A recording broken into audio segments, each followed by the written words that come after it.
I'm Wiley, and you want to know.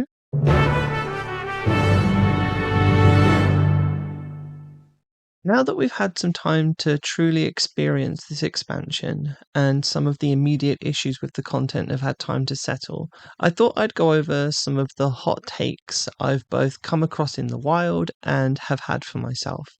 So settle in as I talk your ears off about the good, the bad, and the downright ugly of the Final Fantasy XIV Dawntrail expansion. Once again, spoilers for Dawntrail.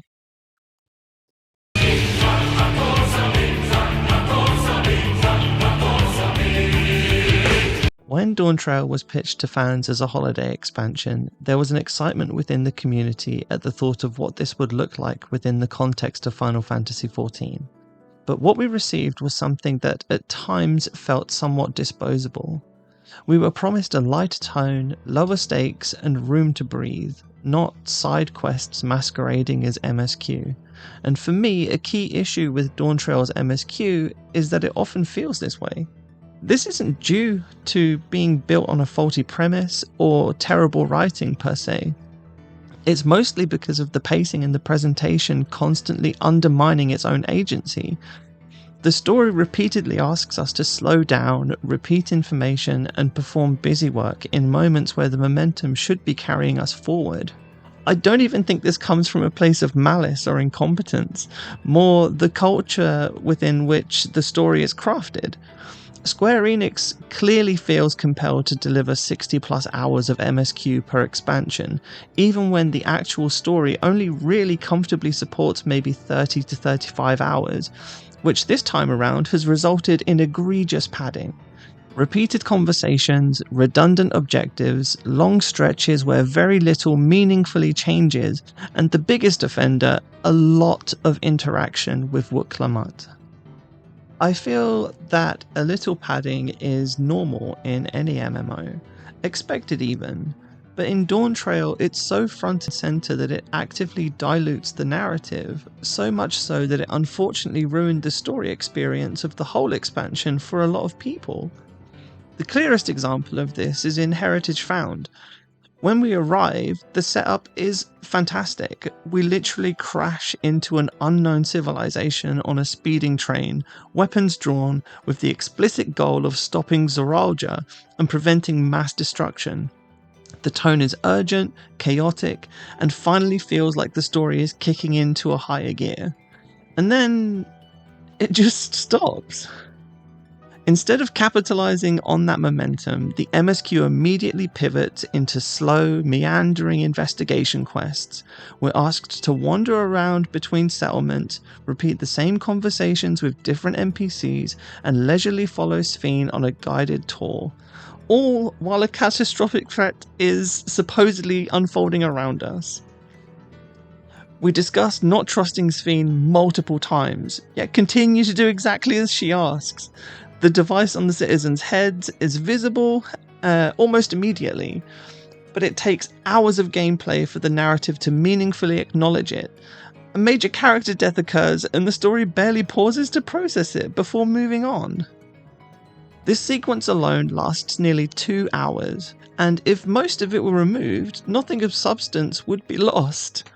The plot would still reach the same conclusions, just without the friction, bar Wuk Lamat's emotional reunion with Namika, which could 100% have been explored more thoroughly once the immediate threat had been dealt with. That's what makes Dawntrail feel like a side quest expansion.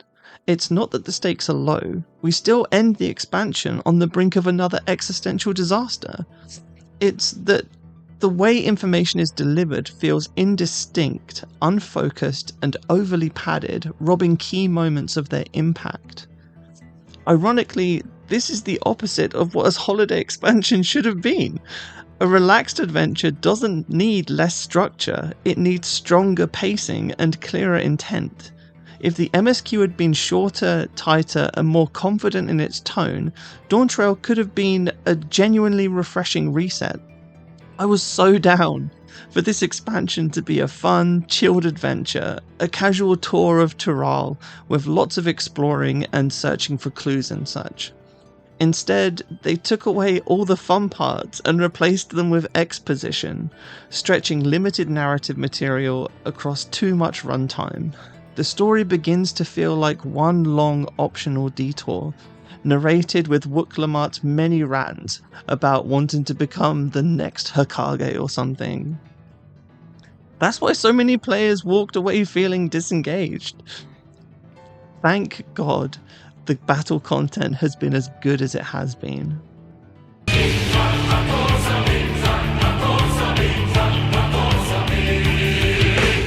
Whilst I don't agree with how Dawntrail's story ultimately played out, I do think its intent was genuinely promising. As a community, we needed a break from 10 years of constant escalation. Square Enix deliberately spoke about lowering the scale, tone, and emotional weight of Dawntrail, and that was risky, but a necessary decision to make. We didn't get these lower stakes because the writers ran out of ambition. The stakes were lowered because it was necessary to reset that 10 years of escalation, which had reached a breaking point, and our Warrior of Light deserves an opportunity to decompress. The problem is, the story was written as though the stakes had never actually lowered. What I expected was a new beginning, story focused on discovery, curiosity, and regional tensions rather than cosmic annihilation. Something more akin to the early A Realm Reborn or Heavensward's opening act, but with fewer scions, less chosen one framing, and a heavier focus on Wuk Lamat, the local tribes, their cultures, and the cultural conflicts between them. No ancient beings monologuing at us, no only you can save reality framings, just personal ideological stakes, exploring Wuk Lamat's relationship with her people, with her father, her brother's ambitions, and just briefly letting us enjoy the world as a participant, rather than as saviours. That approach would have aligned perfectly with the kind of experience many players value and were expecting. An enjoyable guided exploration of an unfamiliar land, learning about each region and enjoying the atmosphere of somewhere new. Instead, Dawntrail slowly drifts back towards another cataclysm, undermining its own premise. This escalation didn't need to happen here. It could have easily been reserved for the post-MSQ patches to lead into 8.0. For me, ever since Emmett Selk's speech in Endwalker told us about our heritage as the Ascian Azam's latest reincarnation, imploring us to venture out into the world and truly experience it, visit new places, meet the people, engage with their cultures, and enjoy the world they left to us. I've wanted Final Fantasy XIV to let us do exactly that. Instead, once again, we're positioned as a messianic figure, standing in the way of another hideously powerful being, threatening to consume the planet's ether. Dawntrail was never meant to be judged as the next Endwalker, so it should have adjusted course with its whole chest. The only question that we as players should have been left with when the MSQ closed is a simple one. Are you willing to let Final Fantasy XIV begin again?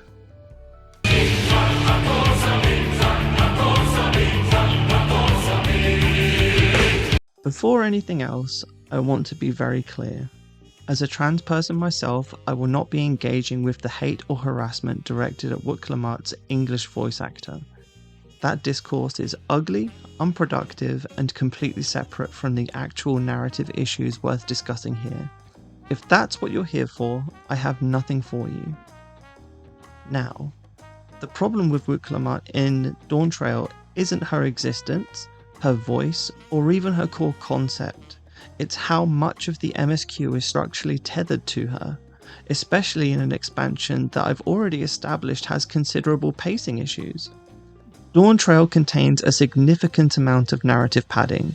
Because the majority of that padding occurs while we're acting at Wuk Lamat's request or following her narrative perspective, the story becomes unusually narrow.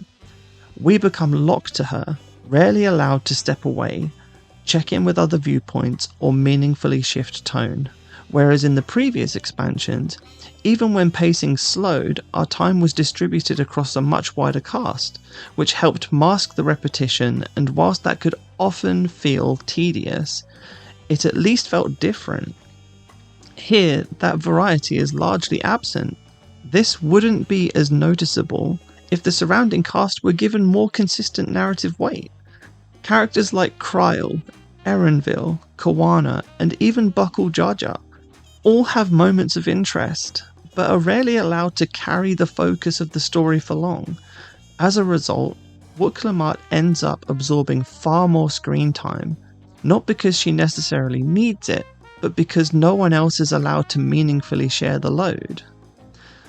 This imbalance has a knock-on effect.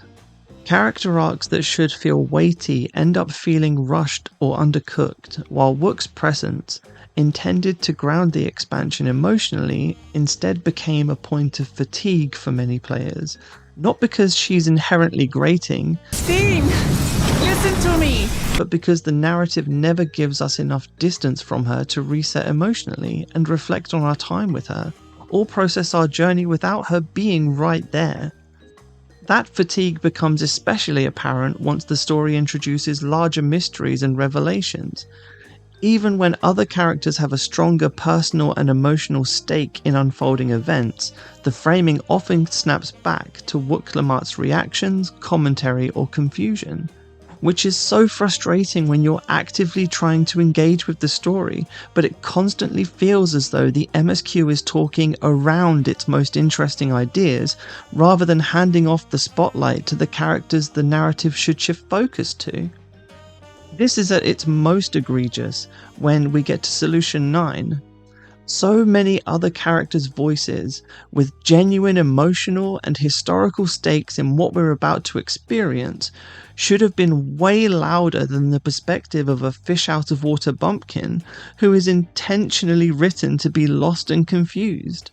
Centering her here makes little narrative sense and ultimately leaves players feeling more frustrated with Wuk and more disappointed in the story itself.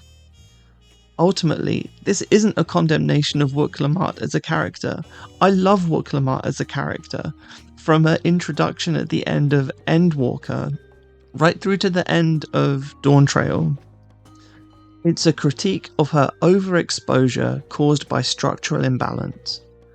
Dawntrail asked one character to carry too much of a story that desperately needed more voices, more perspectives, and more room to breathe. And when that balance is off, even a likable character can start to feel exhausting.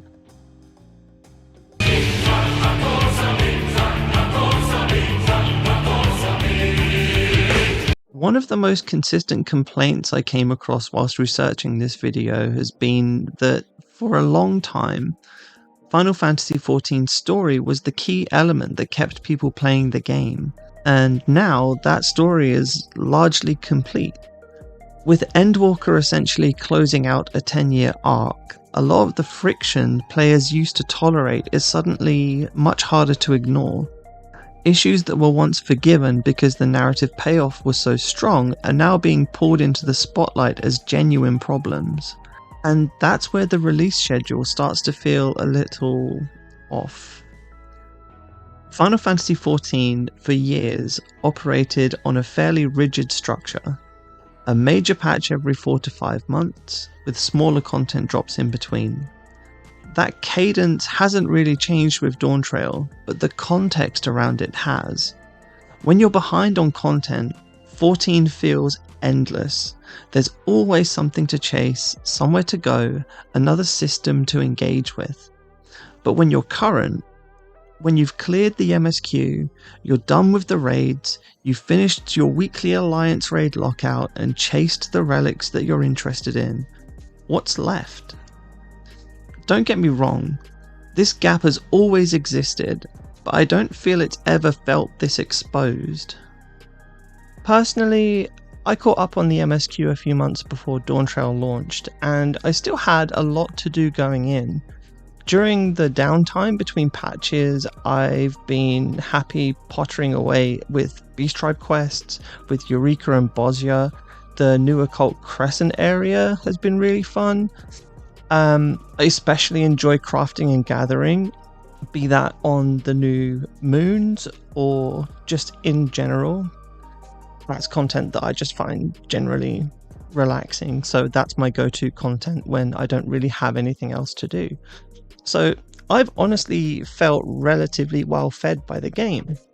However, I'm also very aware that if I didn't enjoy those things, or if I primarily played for mid-core social or exploratory content, I'd feel pretty aimless right now also. And this is where the reward design starts to matter. One of my biggest frustrations with 14 is that Square still doesn't really understand rewards. Each patch effectively gives us one best-in-slot set of gear shared between the Savage gear and the upgraded Tome gear. That ultimately always funnels back to Savage raiding. But what if Savage raiding isn't for you? There's no meaningful sideways progression for some kind of equivalent gear, and as such there's no compelling reason to stay engaged with the content once you've gotten the one or two things worth claiming each week. So when the content cadence is slow and the rewards are restrictive, the whole system starts to feel less about excitement and more about retention. And in 2025 that mindset feels increasingly outdated. Yoshi P mentioned in an interview recently about valuing the player's time. And to be fair, some recent additions do support that philosophy. The deep dungeons, cosmic exploration, the occult crescent, they're all easy to pick up and play, but most of that content isn't evergreen. Once cleared and the base rewards claimed, there's very little incentive to return. Not because the content is bad, but because the game gives you no reason to care anymore. Which is why we're seeing more players adopt a patch tourism approach to the game. You sub for a month when a major patch drops, you clear the battle content, and then let the sub lapse until the next one. And I don't think that's because players don't love the game. It's because casual content in 14 has become synonymous with thin content. Casual doesn't have to mean easy. It can mean social, exploratory, playful, experimental. It can be puzzles, it can be games, it can be systems that invite you back because they're fun, not because they're time-gated. Right now, 14's priorities still feel skewed towards battle content first, crafting and gathering second, with very little space left for truly casual and evergreen gameplay. And in a post-Endwalker world, that imbalance is slowly being exposed.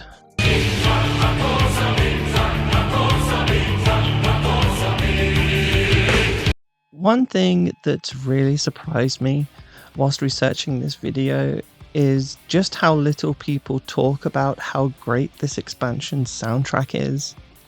From the first trailer, I loved the Dawntrail track. Then when I first logged into the expansion, the title screen track is just upbeat and inspiring, like we're going on a new adventure. And continuing into the expansion, we're hit with banger after banger after banger. Whilst Tural is based on Mesoamerica, it's definitively not Mesoamerica. It's a made-up fantasy land. So they can make the music sound however they want, and they have. And that shines through in how much each new area has its own unique sound, which helps to deepen our connection with each new place we visit. Personally, I loved the daytime music in Tulialo. It definitely caught me off guard when I arrived for the first time. Specifically for a Mesoamerican themed city, I was not expecting to be hit with that banger's drum intro, followed by big band jazz. It's amazing, and I'm yet to get tired of it.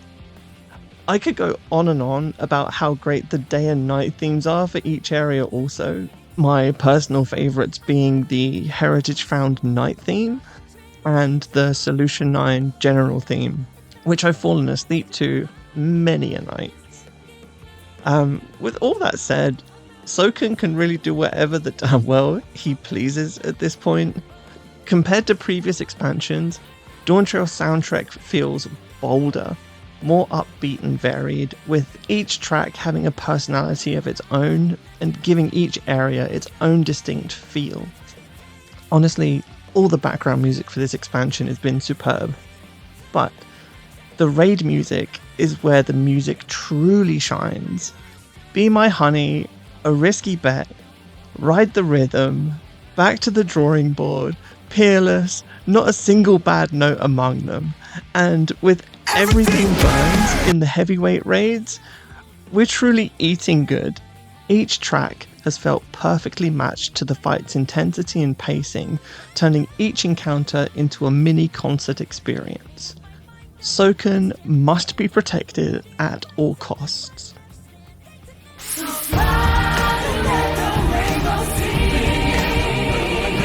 So that's it. These are most of my thoughts on the hot takes I've seen around the Dawntrail expansion.